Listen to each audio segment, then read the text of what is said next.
आज हम कर रहे हैं class +2 economics, Indian economic development. तो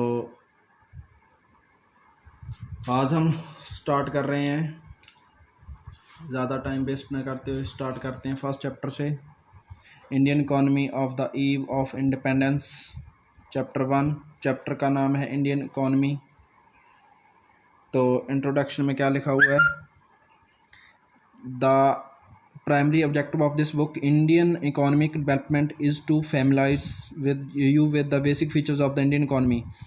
ये जो बुक है इंडियन इकोनॉमी डेवलपमेंट, इस बुक का एक मेन ऑब्जेक्टिव क्या है कि ये है कि क्या ये बताना है कि basic features of Indian economy क्या क्या फीचर्स हैं। It is development and it is development is as it is today in the aftermath of independence. इसका डेवलपमेंट कैसे हुआ खासकर इंडिपेंडेंस के बाद। However it is equally important to know something about the country's economic past even as you learn about it is present state and future prospect. बोला जा रहा है कि प्रेजेंट स्टेट के बारे में तो जानना ही है, फ्यूचर का स्कोप के बारे में भी जानना है, लेकिन यहाँ पर ये भी उतना ही इम्पोर्टेंट है कंट्री का हालत कैसा था पास्ट में। So let us first look at the state of the Indian economy prior to the country's independence. आइए देखते हैं कि इंडियन इकोनॉमी का क्या स्टेट था इंडिपेंडेंस से पहले, and form an idea of the various constitution that shaped India's post independence development strategy. उसके बाद हम लोग आइडिया फॉर्म करेंगे, आइडिया के बारे में जानेंगे, उसके कारण हमारे जो पहले के गवर्नमेंट थे क्या क्या डेवलपमेंट स्ट्रेटजी अपनाए, वो सब चीज़ को देखकर। The structure of India's present day economy is not just of current making, it has it is roots. अभी तक जो इंडिया का जो स्ट्रक्चर देख रहे हैं, स्थिति देख रहे हैं, वो हाल फिलहाल में नहीं बनाया हुआ है।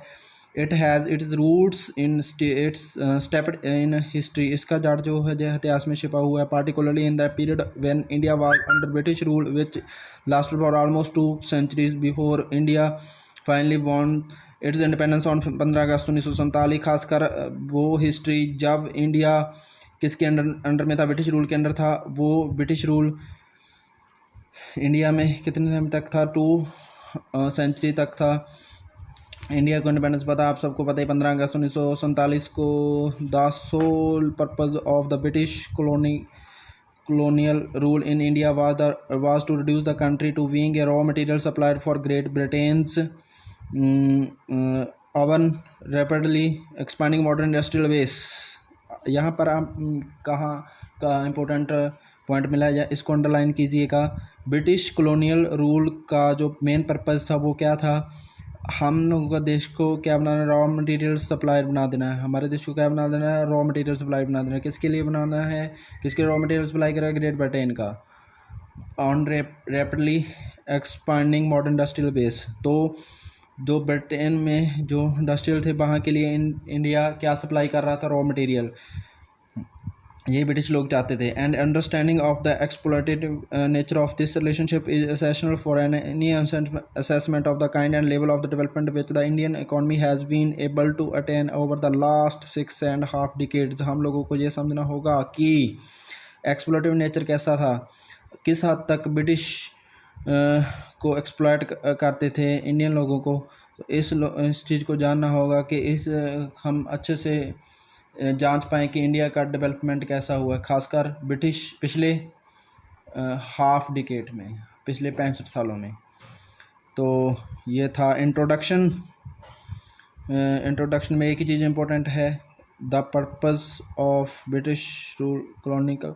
तो इसको अंडरलाइन कीजिएगा, low level of economic development under the colonial rule. तो ये पहला फीचर है इंडियन इकोनॉमी का इंडिपेंडेंस के तुरंत बाद। उस समय देश का हालत क्या था कि लो लेवल था इकोनॉमी का। India had an independent economy before the advent of the British rule through.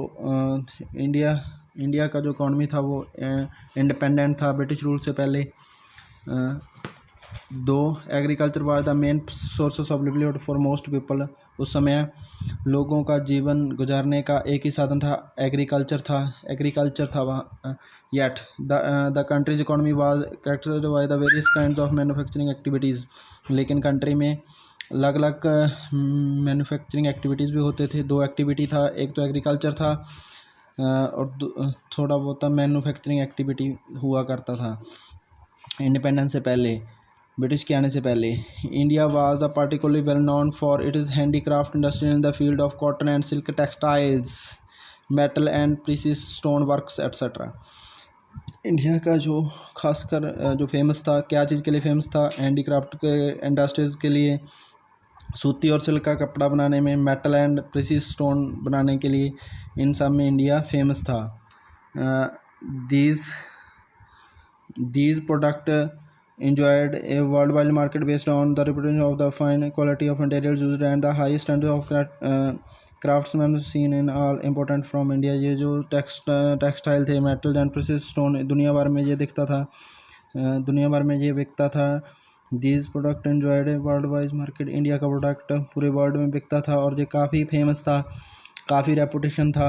India का सामान है, हाई स्टैंडर्ड का सामान होगा, ठीक है। ये स्थिति था इंडिया का ब्रिटिश के आने से पहले। फिर आगे देखते हैं क्या लिखा हुआ है। और ये जो टेबल खुद से पढ़ सकते, टेक्सटाइल इंडस्ट्री इन बंगाल, इसमें एग्ज़ाम में क्वेश्चन नहीं आते लेकिन